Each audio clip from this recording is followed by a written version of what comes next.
Selamat pagi teman-teman. Kita berjumpa di sini untuk membahas isu yang sangat penting dan relevan dalam kesehatan anak-anak, yaitu gangguan akibat kekurangan yodium atau GAKI pada anak sekolah dan prasekolah. Dalam video ini, kami kelompok 2 Gizi B akan membahas tentang pentingnya yodium dalam tubuh anak dan bagaimana kekurangan yodium dapat berdampak pada kesehatan mereka. Mari kita mulai perjalanan ini untuk memahami lebih lanjut tentang GAKI dan bagaimana kita dapat mencegah dan mengatasi masalah ini. GAKI atau gangguan akibat kekurangan yodium adalah suatu masalah kesehatan yang disebabkan oleh kekurangan konsumsi yodium. GAKI merupakan suatu kondisi atau masalah kesehatan yang disebabkan oleh kekurangan asupan yodium dalam tubuh. Kekurangan yodium dapat menyebabkan gangguan pada kelenjar tiroid yang menghasilkan hormon tiroid. Gangguan ini dapat berdampak pada pertumbuhan dan perkembangan fisik dan mental, terutama pada ibu hamil, janin, anak-anak, remaja, dan orang dewasa.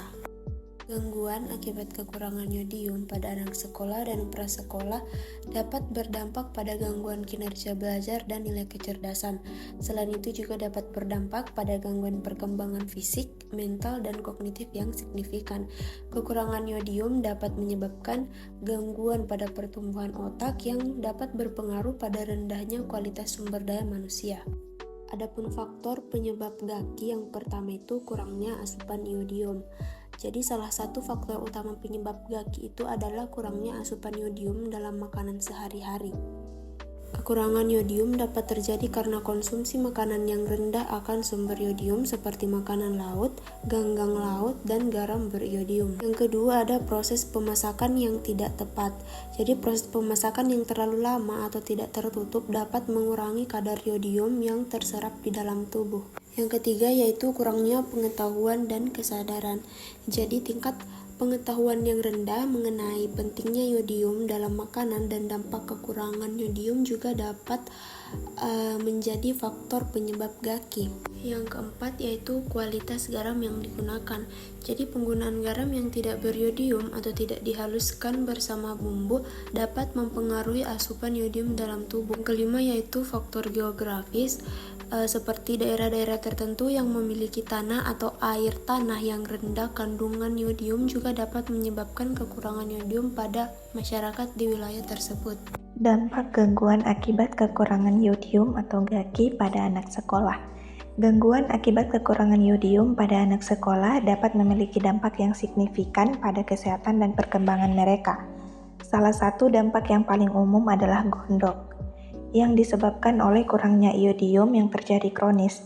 Gondok dapat berupa gejala hipotiroidisme, goiter atau gondok, kretinisme atau kerdil, serta penurunan kualitas sumber daya manusia karena penurunan IQ, terutama pada kelompok anak-anak.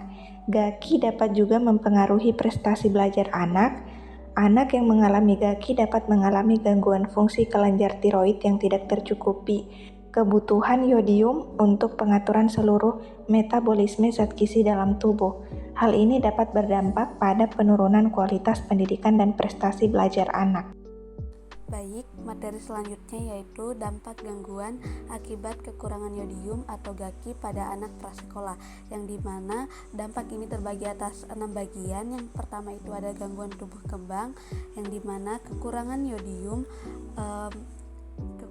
pada anak prasekolah yang dikenal juga sebagai GAKI ini dapat membawa dampak serius pada tumbuh kembang mereka, yang dimana kekurangan yodium dapat menghambat produksi hormon tiroid yang penting untuk pertumbuhan tulang dan otot. Hal ini dapat menyebabkan anak prasekolah bertumbuh lebih pendek dibandingkan anak seusianya. Selanjutnya juga keterlambatan pubertas, yang dimana hormon tiroid juga berperan dalam mengatur pubertas. Kekurangan yodium dapat menunda pubertas pada anak prasekolah, sehingga mereka mungkin mengalami keterlambatan dalam perkembangan fisik seperti pertumbuhan payudara, menstruasi, dan perubahan suara. Yang kedua juga ada hipotiroid, yang dimana hipotiroid ini adalah kekurangan yodium yang parah dapat menyebabkan hipotiroid, yaitu kondisi di mana kelenjar tiroid tidak menghasilkan hormon tiroid yang cukup. Hipotiroidisme pada anak prasekolah dapat menyebabkan berbagai masalah kesehatan seperti sembelit, kedinginan, dan kelelahan. Yang ketiga ada kretinisme, yang dimana kekurangan yodium yang parah dapat menyebabkan kretinisme, suatu kondisi yang ditandai dengan keterbelakangan mental dan fisik yang parah. Anak-anak dengan kretinisme menunjukkan keterlambatan perkembangan kognitif yang signifikan, kesulitan dalam belajar, serta gangguan motorik. Mereka mungkin juga mengalami kesulitan berbicara dan berkomunikasi. Yang keempat ada penurunan IQ, yang dimana seperti yang saya jelaskan sebelumnya bahwasannya yodium merupakan mineral penting untuk produksi hormon tiroid yang mengatur metabolisme, pertumbuhan, dan perkembangan otak.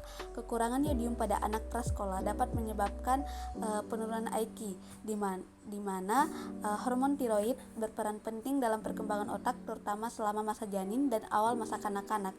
Kekurangan yodium dapat menyebabkan kerusakan permanen pada sel-sel otak yang berakibat pada penurunan IQ, kesulitan belajar, dan keterlambatan perkembangan kognitif. Selanjutnya yaitu yang kelima, kesulitan konsentrasi, yang dimana anak-anak dengan GAKI ini sering mengalami kesulitan dalam mengikuti instruksi, menyelesaikan tugas, dan fokus pada pelajaran. Mereka juga mungkin mengalami kelelahan, mudah marah, dan perubahan suasana hati, yang dimana kekurangan yodium dapat mempengaruhi kemampuan anak untuk belajar dan mengingat informasi. Hal ini disebabkan oleh penurunan produksi hormon tiroid yang mempengaruhi fungsi otak. Anak-anak prasekolah yang kekurangan yodium mungkin mengalami kesulitan dalam memproses informasi baru yang berdampak pada kemampuan mereka untuk mengikuti pelajaran di sekolah. Selanjutnya yang terakhir atau yang keenam yaitu gangguan memori, yang dimana yang seperti yang kita ketahui bahwasannya yodium merupakan mineral esensial untuk produksi hormon tiroid yang memainkan peran penting dalam perkembangan otak dan saraf. Hormon tiroid ini membantu mengatur migrasi neuron, pembentukan sinapsis, dan proses maturasi otak lainnya. Kekurangan yodium pada masa prasekolah dapat mengganggu proses-proses ini, menghambat perkembangan kognitif dan memori anak, yang dimana gangguan memori juga dapat terbagi atas dua, yaitu gangguan memori jangka pendek dan gangguan memori jangka panjang. Yang dimana gangguan memori jangka pendek yaitu anak mungkin kesulitan mengingat informasi baru seperti apa yang baru saja mereka pelajari atau apa yang disuruh oleh orang tua mereka. Sedangkan gangguan memori jangka panjang yaitu anak mungkin kesulitan mengingat peristiwa masa lalu atau mengingat informasi yang telah mereka pelajari sebelumnya. Jadi penanganan yang bisa dilakukan berdasarkan jurnal hubungan konsumsi garam beriodium dan zat goitrogenik dengan kejadian gangguan akibat kekurangan yodium atau GAKI pada anak sekolah dasar tahun 2017 di SD Negeri Terangmas, Kecamatan Undaan, Kabupaten Kudus melibatkan beberapa kunci. Yang pertama ada peningkatan konsumsi garam beriodium. Yang pertama itu edukasi dan sosialisasi, memberikan informasi kepada masyarakat, khususnya orang tua dan guru, tentang pentingnya penggunaan garam beriodium untuk mencegah GAKI. Edukasi ini dapat dilakukan melalui seminar, penyuluhan di sekolah, dan kampanye kesehatan di komunitas. Yang kedua ada pengurangan konsumsi makanan mengandung zat goitrogenik. Yang pertama itu ada pendidikan gizi, mengedukasi masyarakat tentang makanan yang mengandung zat goitrogenik seperti singkong, kubis, dan kacang-kacangan, dan cara mengolahnya dengan benar untuk mengurangi efek goitrogeniknya. Misalnya proses memasak tertentu dapat mengurangi kandungan goitrogenik pada makanan tersebut. Selanjutnya yaitu ada suplemen yodium, program suplementasi, yaitu implementasi program pemberian suplemen yodium, terutama di daerah-daerah yang diketahui memiliki prevalensi GAKI yang tinggi. Suplemen ini dapat diberikan secara berkala sesuai dengan anjuran kesehatan.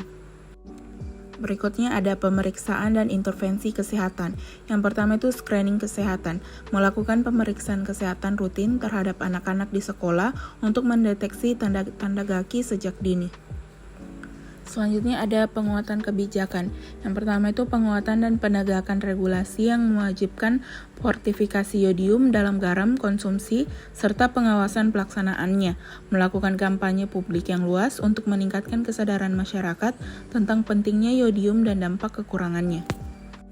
Selanjutnya ada penanganan berdasarkan jurnal hubungan kebiasaan konsumsi jajanan dengan status gizi anak sekolah di SD Negeri 17 Kesiman dapat melibatkan beberapa strategi utama yang fokus pada kebiasaan makan, edukasi gizi, dan intervensi kesehatan. Beberapa langkah dapat diambil. Yang pertama, edukasi gizi, penyuluhan kepada orang tua dan guru, menyediakan program edukasi untuk orang tua dan guru mengenai pentingnya yodium dalam diet anak-anak. Informasi ini bisa disampaikan melalui seminar, brosur, dan pertemuan di sekolah. Selanjutnya ada pendidikan gizi di sekolah, integrasi materi tentang gizi, terutama mengenai pentingnya yodium dan bahaya zat goitrogenik dalam kurikulum sekolah. Kelas-kelas khusus atau sesi informatif bisa diadakan untuk siswa. Yang kedua ada pengawasan dan pengaturan jajanan sekolah. Regulasi jajanan sehat yaitu mengatur dan memantau jenis jajanan yang dijual di lingkungan sekolah untuk memastikan bahwa jajanan tersebut tidak hanya aman dan higienis tetapi juga memiliki kandungan gizi yang baik termasuk yodium. Kerjasama dengan penjual jajanan mengedukasi penjual jajanan mengenai pentingnya menjual makanan yang mengandung yodium dan rendah zat goitrogenik. Mereka juga bisa diberi panduan tentang bahan-bahan yang sebaiknya digunakan. Selanjutnya itu program suplementasi yodium, implementasi program pemberian suplemen yodium terutama untuk anak-anak yang menunjukkan tanda-tanda kekurangan yodium. Suplemen ini bisa diberikan melalui program kesehatan sekolah. Selanjutnya, pemantauan efektivitas suplemen, melakukan monitoring berkala terhadap anak-anak yang menerima suplemen untuk memastikan efektivitasnya dan menyesuaikan dosis bila diperlukan. Selanjutnya ada diversifikasi pangan, yaitu promosi makanan kaya yodium, mendorong konsumsi makanan laut, produk susu dan telur yang merupakan sumber yodium alami. Edukasi mengenai cara memasak dan menyajikan makanan ini juga penting. Selanjutnya ada pengurangan makanan goitrogenik, memberikan informasi tentang makanan yang mengandung zat goitrogenik dengan cara mengolahnya untuk mengurangi dampak negatifnya. Misalnya proses memasak tertentu dapat mengurangi kandungan goitrogenik dalam sayuran tertentu. Baik, selanjutnya penanganan penyakit gaki pada anak prasekolah, yang mana dalam menyelesaikan masalah gaki, terutama pada anak prasekolah, pemerintah telah melaksanakan berbagai program penanggulangan. Pemerintah mendistribusikan kapsul yodium bagi wanita usia subur untuk mempersiapkan anak dan anak prasekolah di daerah endemik gaki sebagai wujud implementasi program jangka pendek. Nah, adapun program penanggulangan gaki untuk anak prasekolah dalam jangka panjang itu ditempuh dengan fortifikasi garam konsumsi, di mana program ini disebut program iodisasi garam, dan garam yang sudah difortifikasi disebut garam beriodium. Nah, garam merupakan media paling baik untuk mengikat yodium, dan garam merupakan bahan makanan yang dikonsumsi semua orang setiap hari sehingga menjamin masukan yodium sesuai dengan yang diharapkan. Nah, untuk garam beriodium merupakan salah satu bentuk pencegahan defisiensi yodium yang mudah diterapkan. Namun perlu diperhatikan untuk penggunaannya karena untuk mendapatkan manfaat yang maksimal dari garam beriodium. Penggunaan yang dianjurkan yaitu untuk menambahkan garam meja beriodium setelah memasak untuk mencegah kehilangan akibat suhu panas, serta menyimpan dalam ruangan tertutup, suhu ruangan dan jauh dari sinar matahari. Dan juga perhatikan juga konsumsi seimbang makanan beriodium dan bahan pangan penghambat penyerapan yodium seperti singkong. Dan penggunaan dan konsumsi yang baik dan benar diharapkan dapat mencegah terjadinya defisiensi yodium terutama pada anak prasekolah. Pengaruh makanan bergizi pada penyakit gaki untuk anak sekolah. Yang pertama itu konsumsi protein. Itu berdasarkan hasil uji statistik Cisquari diperoleh bahwa ada hubungan antara konsumsi protein dengan kejadian gaki. Hasil penelitian ini sesuai dengan penelitian luhur pada tahun 2012 menjelaskan bahwa rendahnya unsur protein dalam tubuh akan menghambat proses transportasi hormon dari kelenjar tiroid untuk merangsang produksi TSH dan T3. Yang kedua itu konsumsi makanan yang mengandung zat goitrogenik, yaitu terdapat hubungan antara konsumsi makanan yang mengandung zat goitrogenik seperti kol, buncis, kangkung, dan lain-lain. Dengan terjadinya gaki, zat goitrogenik dalam bahan makanan yang dimakan setiap hari akan menyebabkan zat yodium dalam tubuh tidak berguna, karena zat goitrogenik tersebut menghambat absorpsi dan metabolisme mineral yodium yang telah masuk ke dalam tubuh. Yang ketiga itu penggunaan garam beriodium, yaitu penggunaan garam beriodium yang memenuhi standar kandungan yodium berhubungan dengan tidak terjadinya gaki, karena garam beriodium dapat menjadi sumber yodium bagi tubuh apabila asupan dari makanan kurang. Dalam penelitian, Triyono menyatakan bahwa garam beriodium merupakan alternatif dari sumber yodium yang tinggi. Pengaruh makanan bergizi pada penyakit gaki pada anak prasekolah. Gizi yang baik memiliki pengaruh signifikan dalam mencegah dan mengatasi penyakit gangguan akibat kekurangan yodium atau gaki pada anak prasekolah. Gaki yang sering disebabkan oleh kurangnya asupan yodium dalam makanan sehari-hari dapat mengakibatkan berbagai masalah kesehatan seperti pembesaran kelenjar tiroid atau gondok, keterlambatan perkembangan fisik dan mental, serta gangguan belajar. Yodium adalah nutrisi penting yang dibutuhkan untuk produksi hormon tiroid yang memainkan peran krusial dalam perkembangan otak dan pertumbuhan tubuh anak.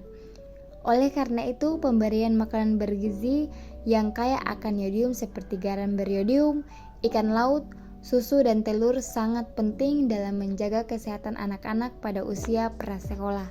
Nutrisi yang mencukupi tidak hanya membantu dalam pencegahan gaki, tetapi juga mendukung pertumbuhan optimal, peningkatan daya tahan tubuh, dan fungsi kognitif anak.